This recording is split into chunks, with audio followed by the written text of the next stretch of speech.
नाज़िम मीरपुर खास में आल parties conference से सॾते मंशियात जे विकिरे बदमनी कब्ज़नि खिलाफ़ प्रेस क्लब खां एहतजाजी रैली कढी मुज़ाहिरो कयो वियो। रवाइस वधीक तफ़सील लाइ ॾिसूं था मेरान टीवी रिपोर्टर तालिब शहर जी हीअ रिपोर्ट। मीरपुर खास में जेको आहे समाजी अॻवाननि पारां मंशियात जो आम वापो जारी थियण खिलाफ़ ऐं मीरपुर खास शहर में कब्ज़ा ग्रुपनि खिलाफ़ जेको आहे एहतजाजी मुज़ाहिरो कयो वियो आहे। मीरपुर खास प्रेस क्लब खां स्टेट लाइफ बिल्डिंग ताईं एहतजाजी रैली भी कढी वही है। मुज़ाहिरीन जेके आहिनि हिन वक़्तु मीरपुर खास प्रेस क्लब खां सख़्त नारेबाज़ी कंदे जेको आहे SHO टाउन खिलाफ़ सख़्त नारेबाज़ी करे रहिया आहिनि। उन मौक़े में मुज़ाहिरीन जेके आहिनि उन्हनि सां ॻाल्हि ॿोल कंदासीं त हुननि जो छा चवणु आहे। असां अॼु जेको आहे सो प्रेस क्लब मीरपुर खास जे साम्हूं हीअ रैली कढी मुज़ाहिरो करणु वञूं पिया आल पार्टी सेक्शन पार्टी जे प्लेटफॉर्म तां।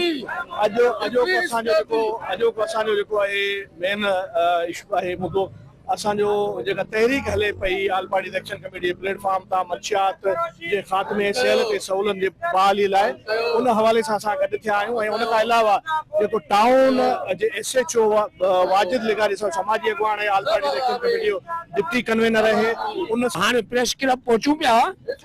ही पुलिस जी जेका दादागिरी आहे दहशतगर्दी आहे जेके ते मीरपुर खास जे सानियावंदनि खे ज़हनी टार्चर कनि था, खपनि था, धारियलनि वांगुरु खपनि था।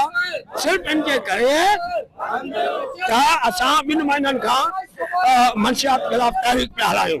बिल्कुल सही सॼो शहर जेको सो कब्ज़ाखोरनि जे अंदर है। हिते असांजी जेका सा मुख़्तलिफ़ मीरपुर खास जे शहर जी मुख़्तलिफ़ जगहनि ते सरकारी मिल्कियतुनि ते कब्ज़ा जारी आहिनि। पूरे शहर जे अंदर मंशियात जेका आम है आल पार्टी इलेक्शन कमेटी तरफां अॼु असां हिते वरी सरापा एहतजाज कयूं त जेका मीरपुर खास में मंशियात जो जंहिंमें आइस शराब हेरोइन सरेआम जेको पुलिस जी सरपरस्ती में हले पियो।